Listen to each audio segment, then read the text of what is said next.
e clar campion. Pe bancă miță strigă tare, ne duce echipa spre victorie mare. Hai, hai ce Feldioară, luptăm până la capăt, nu cedăm o clipă în țară. Alb și verde, inima bate tare, Feldioara, Feldioara, cea mai tare echipă are. Cea mai tare echipă are.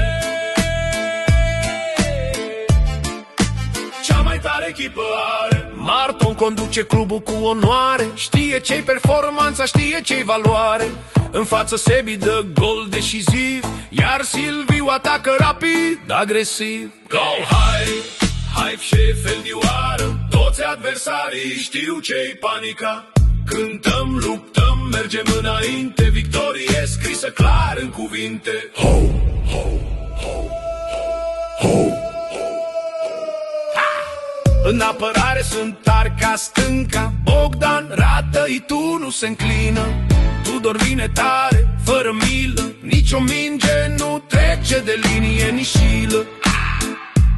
La mijloc jocul e dirijat, Nicu Vlad Dionel perfect coordonat.